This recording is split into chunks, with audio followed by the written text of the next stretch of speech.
तो चलिए बेटा आज के लेक्चर में हम लोग स्टार्ट करेंगे कोलिजन के बारे में। ठीक है बेटा, जैसे कि लास्ट लेक्चर में हम लोगों ने क्या देखा था, लास्ट लेक्चर में हम लोगों ने मोमेंटम और इंपल्स देखा था। ठीक है बेटा, आज का अपना चेकलिस्ट नंबर 12 है बेटा। ठीक है ना बेटा, ये अपना क्विक रिवीजन 12 है। ठीक है, तो आज हम क्या देखते हैं बेटा, आज हम लोग देखेंगे कोलिजन्स के बारे में। किसके बारे में स्टडी करेंगे सर? कोलिजन्स के बारे में स्टडी करेंगे। आहा, कोलिजन्स। कोलिजन्स क्या होते हैं बेटा? कोलिजन्स को हिंदी में बोला जाता है टकराव। ठीक है बेटा, टकराव। ठीक है बेटा, टकराव क्या होते हैं बेटा? टकराव वही होते हैं बेटा जो कभी कभी आपके और आपके बाबू के बीच में हो जाते होंगे बेटा, है ना बेटा। आपके और आपके बाबू के बीच में भी कभी कभी क्या हो जाते होंगे बेटा? टकराव हो जाते होंगे बेटा। ठीक है बेटा, हाँ, तो यही होता है टकराव। अब ध्यान से देखिएगा, ध्यान से देखिएगा कि जैसे मान लीजिए ये हमारा मास m1 है और यहां पर वेलोसिटी u1 है, यहां पर हमारा मास m2 है, वेलोसिटी u2 है ना। अब ये दोनों यहां पर टकराएंगे। ठीक है, उससे पहले ही मैं आप लोगों को बता देना चाहता हूं कि कोलिजन्स हम लोगों को कितने तरीके के पढ़ेंगे, दो तरीके के। एक होता है इलास्टिक, ठीक है जी, और दूसरा होता है इनइलास्टिक। ठीक है ना, चलो एक और पढ़ा दूंगा तुम्हारे नाम के, और बताओ। एक होता है परफेक्टली इनइलास्टिक कोलिजन। ठीक है ना, परफेक्टली इनइलास्टिक कोलिजन। अच्छा, तो बेटा यहां पर कुछ काइनेटिक एनर्जी थी इनके पास, कितनी? Half m1 v1 square plus half m2 v2 square. इतनी इनके पास क्या थी? काइनेटिक एनर्जी थी। ठीक है, ठीक है। अब ये दोनों आपस में आके टकरा गए। अब ये दोनों क्या हुआ बेटा? आपस में आके टकरा गए ऐसे करके। ठीक है बेटा, जब ये टकराए होंगे, ऑब्वियस सी बात है, m1 मास और m2 मास, तो इनकी कुछ कॉमन वेलोसिटी रही होगी। टकराने के टाइम पे इनकी कुछ कॉमन वेलोसिटी रही होगी। ऐसा तो है नहीं टकराते वक्त रुक गए होंगे, है ना बेटा। अच्छा, तो बेटा एक बात बताओ, जब ये यहां से इससे टकराया होगा, है ना, तो यहां पर ऑब्वियस सी बात है कुछ ना कुछ चेंज इन कन्फिगरेशन आई होगी। चेंज इन कन्फिगरेशन आई होगी, है ना। चेंज इन क्या आई होगी बेटा? कन्फिगरेशन आई होगी, है ना बेटा। तो वही चेंज इन कन्फिगरेशन किस में स्टोर हुई होगी? पोटेंशियल एनर्जी में स्टोर हुई होगी। सबको पता है कि चेंज इन कन्फिगरेशन किसकी वजह से आता है बेटा? पोटेंशियल एनर्जी की वजह से। जहां जहां चेंज इन कन्फिगरेशन है, जहां जहां चेंज इन कन्फिगरेशन हो रही है, वहां क्या होगा बेटा? पोटेंशियल एनर्जी होगी। यहां पर काइनेटिक एनर्जी कितनी होगी? यहां पर काइनेटिक एनर्जी है half m1 plus m2 into V square. ठीक है, तो मुझे एक बात बताओ, ये इनिशियल काइनेटिक एनर्जी ज्यादा है या ये वाली काइनेटिक एनर्जी ज्यादा है? बताइए मुझे एक बार, सिंपल से सोच के बताइए कि कौन सी वाली काइनेटिक एनर्जी ज्यादा है, ये वाली या फिर ये वाली, है ना। तो सब बच्चों ने दिमाग लगाया होगा, है ना, कि भैया ये वाली काइनेटिक एनर्जी ज्यादा है। ठीक है, क्यों? क्योंकि बेटा ये काइनेटिक एनर्जी, इन दोनों के पास टोटल एनर्जी इस टाइम यही है। अब ये दोनों टकरा गए, इसकी कन्फिगरेशन में क्या आ गया? चेंज आ गया। तो कुछ पार्ट इस काइनेटिक एनर्जी का ये रहा और कुछ पार्ट इस काइनेटिक एनर्जी का पोटेंशियल में चेंज हो गया होगा। सिंपल सी बात है ना। अच्छा, अब तीन केस बनते हैं यहाँ पे। अब तीन केस बनते हैं। पहला केस बनता है बेटा फुल्ली रीगेन का। पहला केस बनता है फुल्ली रीगेन का। ठीक है बेटा, फुल्ली रीगेन, पूरी रीगेन। ठीक है बेटा, कि जितनी कन्फिगरेशन यहां पर चेंज हुई थी, इन दोनों ने अपनी कन्फिगरेशन क्या ले लिया बेटा? वापस ले लिया। सेम कन्फिगरेशन दोबारा क्या कर लिया? हासिल कर लिया बेटा, v1 और v2। ठीक है बेटा, यानी कि जितनी पोटेंशियल एनर्जी इस काइनेटिक एनर्जी से एक्सट्रैक्ट हुई थी, वो दोबारा की दोबारा किस में चली गई? काइनेटिक एनर्जी में चली गई। काइनेटिक एनर्जी फाइनल कितना है बेटा? Half m1 v1 square plus में हाफ m2 v2 स्क्वायर। समझ में आ रहा है ना, कि जितनी हमारी यहां से काइनेटिक एनर्जी निकल कर किस में गई थी बेटा? पोटेंशियल एनर्जी में गई थी। ठीक है, वो सारी की सारी कन्फिगरेशन तो दोबारा रीगेन कर ली, तो सारी के सारी निकल कर किस में आ गई? दोबारा काइनेटिक एनर्जी में आ गई। तो यहां पर मैं बोल सकता हूं कि इनिशियल काइनेटिक एनर्जी और फाइनल काइनेटिक एनर्जी बराबर होना चाहिए, है ना बेटा। तो यही है, इसी केस को हम क्या बोलते हैं बेटा? Elastic collision. क्या बोलते हैं बेटा? Elastic collision. ठीक है बेटा, सिंपल सी बात है। ठीक, दूसरा केस क्या आ जाता है सर? दूसरा केस आप लोगों का कोलिजन पे आ जाता है ना। क्या? दूसरा आता है पार्शियल रीगेन का। क्या आता है? पार्शियल रीगेन का। ठीक है सर, पार्शियल रीगेन का क्या केस है सर? पार्शियल रीगेन का केस है, मान लीजिए आप लोगों ये बॉडी से टकराई, कन्फिगरेशन चेंज हुई, पर पूरी कन्फिगरेशन नहीं आ पाई बेटा। पूरी कन्फिगरेशन को वापस रीगेन नहीं कर पाया, ओनली पार्शियली कन्फिगरेशन को रीगेन कर पाया बेटा, है ना। यानी कि ये हमारा m1 था, ये हमारा m2 था, है ना, ये हमारा v1 वेलोसिटी से, हमारा v2 वेलोसिटी से। यहां पर हमारी काइनेटिक एनर्जी कितनी रहेगी बेटा? यहां पर हमारी काइनेटिक एनर्जी रहेगी half m1 v1 square plus half m2 v2 square. ठीक है बेटा, हाफ m2 v2 स्क्वायर। ठीक है बेटा, है ना। तो अब यहां पर क्या है बेटा, अब यहां पर क्या है, ठीक है ना, हाँ, अब यहां पर क्या है कि यहां पर जितनी कॉन्फ़िगरेशन चेंज होने की वजह से पोटेंशियल एनर्जी आई थी, ध्यान से समझ लेना, जितनी चेंज इन कॉन्फ़िगरेशन की वजह से पोटेंशियल एनर्जी आई थी, वो सारी पोटेंशियल एनर्जी काइनेटिक एनर्जी में वापस कन्वर्ट नहीं हो पाई, है ना। वो सारी पोटेंशियल एनर्जी काइनेटिक एनर्जी में कन्वर्ट नहीं हो पाई बेटा। क्या नहीं हो पाई? सारी की सारी पोटेंशियल एनर्जी काइनेटिक एनर्जी में कन्वर्ट नहीं हो पाई। समझ रहे हो ना बेटा? क्या नहीं हो पाई बेटा? सारी काइनेटिक एनर्जी कन्वर्ट नहीं हो पाई, है ना। आधी कन्वर्ट हुई, आधी रह गई। तो अब ये एक बात बताओ, कौन सी काइनेटिक एनर्जी ज्यादा है? ये वाली काइनेटिक एनर्जी ज्यादा है या ये वाली काइनेटिक एनर्जी ज्यादा है? ऑब्वियस सी बात है, ये वाली काइनेटिक एनर्जी ज्यादा है। सिंपल सी बात है, ये वाली काइनेटिक एनर्जी ज्यादा होगी। क्यों? क्योंकि इस कॉन्फ़िगरेशन में अभी भी कुछ ना कुछ पोटेंशियल एनर्जी है, अभी भी कुछ ना कुछ पोटेंशियल एनर्जी है। और वो पोटेंशियल एनर्जी कहां से आई होगी? इसके पास से आई होगी।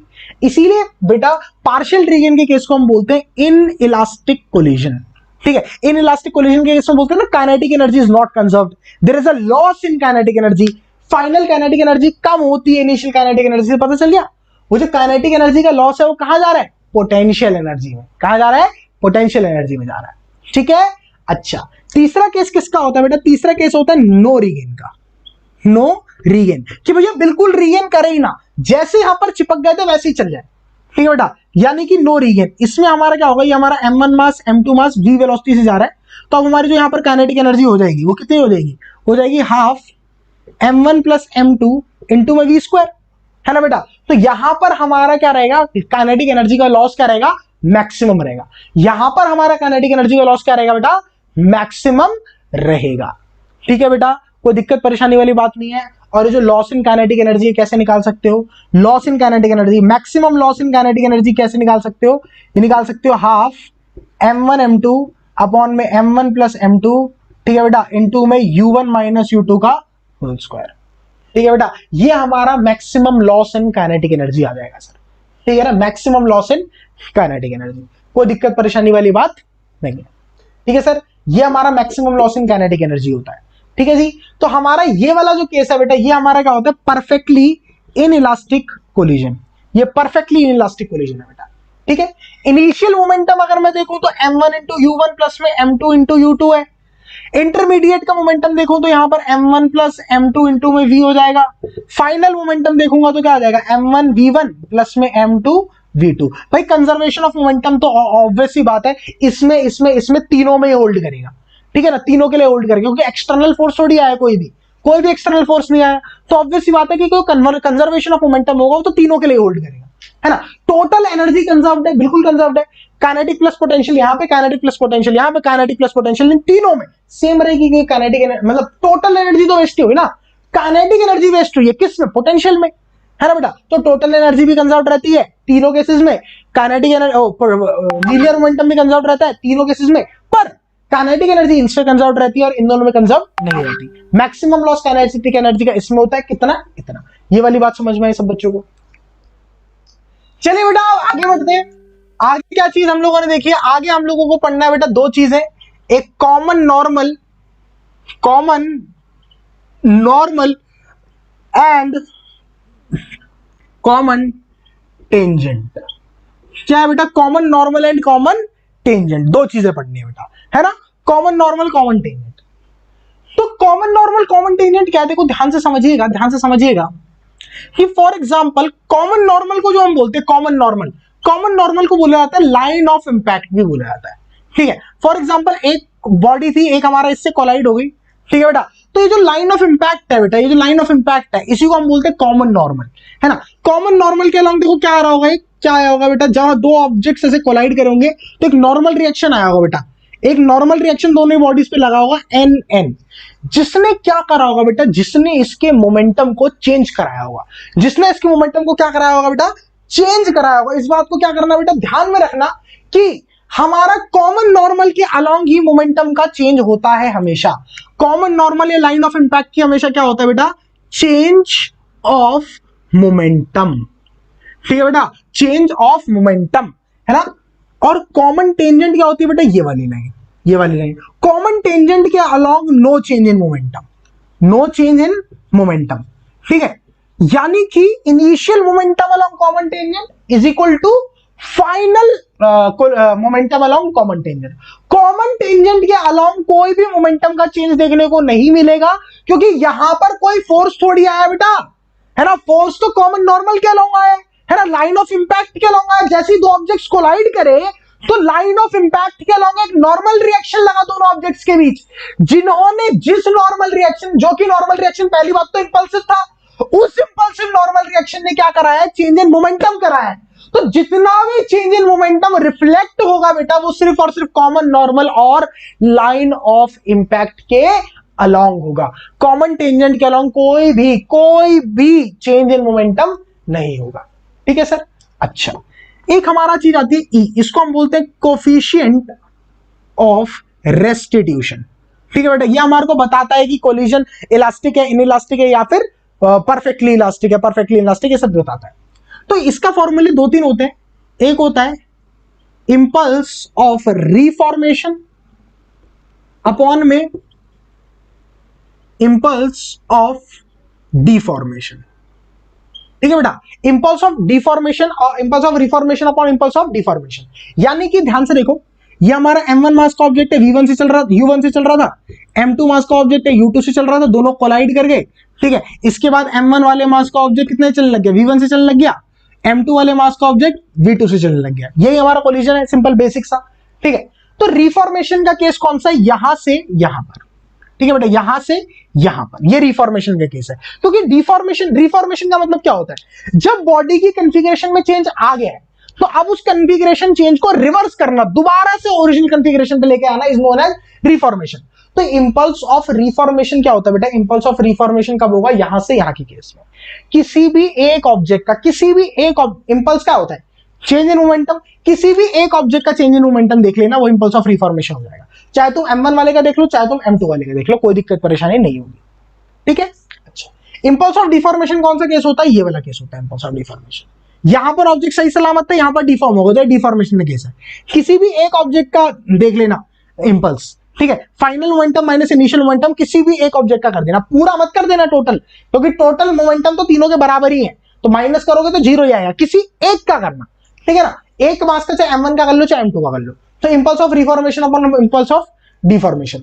दूसरा फॉर्मूला इसका क्या होता है, इसका फॉर्मूला होता है बेटा वेलोसिटी ऑफ सेपरेशन अपॉन में वेलोसिटी ऑफ अप्रोच। ठीक है बेटा, along common normal, along common normal, common normal के along velocity of separation upon velocity of approach भी क्या कहलाता है बेटा, ई का फॉर्मूला कहलाता है। ठीक है, अब ई के जनरल मेथड्स होते हैं, ई अगर जीरो है, ई अगर क्या नाम है, लेस देन 1 ग्रेटर देन 0 है ना, और ई अगर 1 है, तो ये तो हमारा परफेक्टली इनइलास्टिक कोलिजन, ये हमारा इनइलास्टिक कोलिजन, ये हमारा इलास्टिक कोलिजन। ठीक है ना, जब हमारा ई की वैल्यू 1 होगी बेटा, तो हमारा क्या हो जाएगा, इलास्टिक कोलिजन हो जाएगा। अगर हमारे ई की वैल्यू 0 है तो परफेक्टली इलास्टिक कोलिजन हो गया। अगर हमारे ई की वैल्यू 0 और 1 के बीच में लाई कर रही है तो दैट इज इलास्टिक कोलिजन। ठीक है बेटा, तो मेरे हिसाब से ई का फंडा, कॉमन नॉर्मल, कॉमन टेंजेंट, ये सारी चीजें तुम लोगों को समझ में आई होंगी। क्लियर है। चलिए सर कुछ इलस्ट्रेशंस पे आ जाते हैं, कुछ इलस्ट्रेशंस पे आ जाते हैं। ठीक है सर, सिंपल सी इलस्ट्रेशन देखते हैं। मैंने बोला ये एक ऑब्जेक्ट है, ये एक ऑब्जेक्ट है, ये ऑब्जेक्ट रेस्ट पर है। ठीक है सर, और ये ऑब्जेक्ट ऐसे मूव कर रही है v वेलोसिटी से, कितने एंगल पर, ये इनका लाइन ऑफ इंपैक्ट है ऑब्वियसली 30 डिग्री के एंगल पर। ठीक है सर, तो मुझे आपको बताना है जब ये इससे टकराएगा, इसका कोफिशिएंट ऑफ रेस्टिट्यूशन कितना दे रखा है, 1 दे रखा है। ठीक है ना, इस सिचुएशन का ठीक कोफिशिएंट ऑफ रेस्टिट्यूशन 1 दे रखा है। तो कोलिजन के बाद जो इसका पाथ होगा और इसका पाथ होगा, दोनों के पाथ के बीच में एंगल कितना होगा, angle between the path of the object after collision, after collision. चलो फटाफट कर दो, फटाफट कर दो बेटा, फटाफट। सर इस इलस्ट्रेशन को समझने के लिए हम लोग एक छोटी सी इलस्ट्रेशन पहले देख लेते हैं। ठीक है, जैसे कि मान लीजिए ये हमारा एक ऑब्जेक्ट है m मास का, मैंने पहले बता देना चाहिए था, दोनों का मास सेम है। ठीक है सर, m मास का ऑब्जेक्ट है, ये भी m मास का ऑब्जेक्ट है, ये रेस्ट पर है। ठीक है बेटा, और ये आगे की तरफ u वेलोसिटी से जा रहा है। अगर इनका कोफिशिएंट ऑफ रेस्टिट्यूशन 1 है, ठीक है बेटा, तो क्या होता है, क्या होता है, ध्यान से देखो, initial momentum is equal to final momentum. Finally हम मान लेते हैं कि जो हमारा m मास वाला था, वो हमारा v1 वेलोसिटी चल रहा है और दूसरा वाला मास का हमारा v2 वेलोसिटी चल रहा है। तो अगर हम लीनियर मोमेंटम कंजर्वेशन लगाएं तो बेटा लीनियर मोमेंटम कंजर्वेशन में हमको m into U is equal to m into v1 plus m into v2 मिलेगा, है ना बेटा। m से m कैंसिल हो जाएगा तो u इज इक्वल टू कितना बन जाएगा, v1 प्लस v2। पहली क्वेश्चन हमारी ये है। दूसरी क्वेश्चन हम लोग किससे निकालेंगे सर, दूसरी क्वेश्चन हम लोग निकालेंगे ई वाले फॉर्मूले से, कोफिशिएंट ऑफ रेस्टिट्यूशन से, ठीक है। तो कोफिशिएंट ऑफ रेस्टिट्यूशन क्या होता है, velocity of separation upon velocity of approach. Velocity of separation देखो यहां पर कितना है, v2 minus v1। Velocity of approach कितनी है सर, u, क्योंकि तो जीरो पे, ठीक है सर। तो यहां पर e कितना दे रखा है सर, e1 दे रखा है, तो यहां पर कितना आ गया, u is equal to v2 minus v1। तो यहां से अगर आप पता लगाएंगे सर तो यहां पर आपको v1 की वैल्यू 0 मिल जाएगी, v2 की वैल्यू u मिल जाएगी। यानी कि मैंने यहां से सीखा कि सर अगर मान लीजिए एक ऑब्जेक्ट रेस्ट पर है ना, या एक ऑब्जेक्ट किसी भी एक रैंडम वेलोसिटी से मूव कर रहा है, दूसरा ऑब्जेक्ट किसी भी एक रैंडम वेलोसिटी से मूव कर रहा है, वो दोनों सेम मास के हैं और कोलाइड करते हैं इलास्टिकली, यानी कि e की वैल्यू कितने के साथ, 1 के साथ कोलाइड करते हैं, तो वो लाइन ऑफ इंपैक्ट के अलोंग अपनी वेलोसिटीज को एक्सचेंज कर लेते हैं।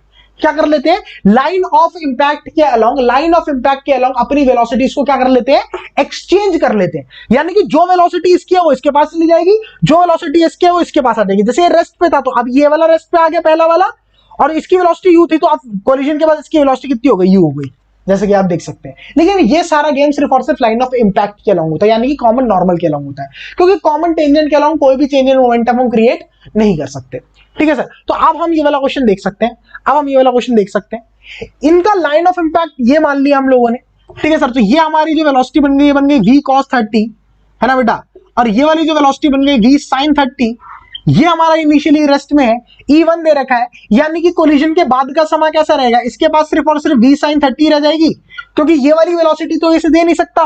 कॉमन नॉर्मल की वेलोसिटीज क्या हो जाएंगी, एक्सचेंज हो जाएंगी, है ना। तो इसके पास v cos 30 थी, तो ये अब किसके पास चली जाएगी, ये अब इसके पास चली जाएगी v cos 30, ठीक है बेटा।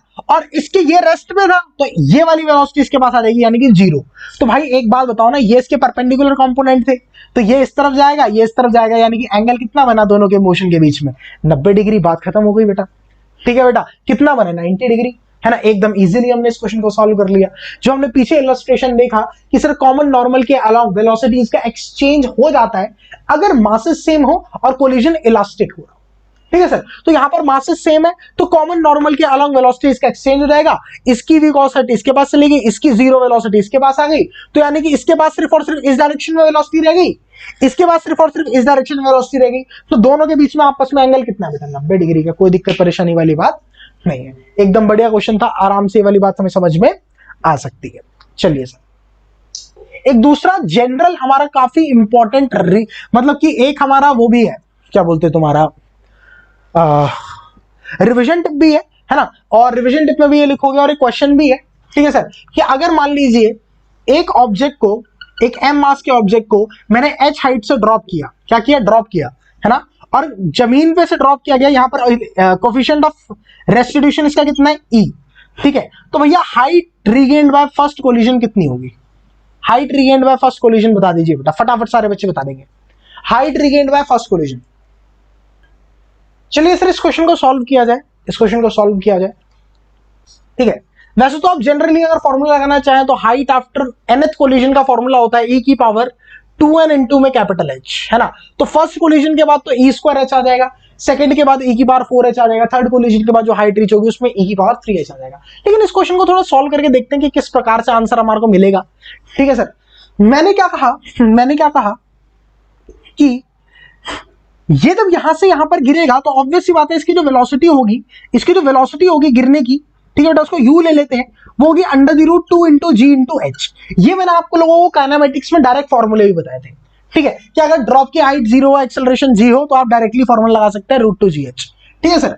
अच्छा, दूसरा वाला जो ऑब्जेक्ट है सर वो तो रेस्ट पे है, तो आप लोग जानते हैं E इज इक्वल टू क्या होता है, वेलोसिटी ऑफ सेपरेशन अपॉन में वेलोसिटी ऑफ अप्रोच, ठीक है बेटा। वेलोसिटी ऑफ सेपरेशन यानी कि ऊपर जाने की वेलोसिटी v डैश मान ली, तो सर जो v डैश हो गई अपॉन वेलोसिटी ऑफ अप्रोच कितनी है सर, √2gh, और ये किसके बराबर है सर, e के बराबर। तो इधर आ गया e इंटू में √2gh इज इक्वल टू क्या आ गया हमारा, v डैश आ चुका है, ठीक है बेटा। अच्छा ध्यान से देखिए, कि अब जो नीचे से ऊपर गया बेटा, नीचे से ऊपर जा रहा है इस वेलोसिटी के साथ e under the root 2gh, ठीक है बेटा।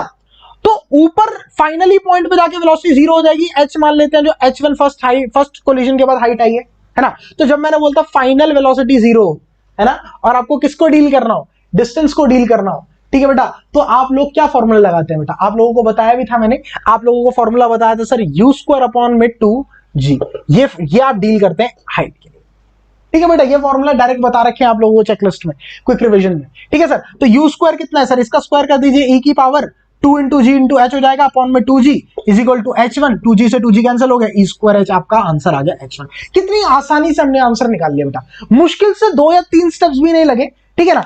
कई बच्चों को लग रहा होगा कि सर इनका यूज क्या है, जब मैंने पहले पढ़ाया था कि सर इनका तो कोई यूज ही नहीं है, अब पूरी क्वेश्चन नहीं लगानी पड़ी, डायरेक्ट रिजल्ट लगाना पड़ रहा है। देख रहे हो ना कि 2-3 स्टेप्स में मेरा आंसर आ गया, ठीक है ना। इनका यह यूज होता है, ठीक है बेटा, इनका ये यूज होता है। आप एक बार इसको हाथ में बिठा ले बेटा तो एकदम बढ़िया जन्नत हो जाती है जिंदगी, ठीक है बेटा। तो ये मुद्दा है सर, ठीक है। तो कोई दिक्कत परेशानी वाली बात नहीं है, जिंदगी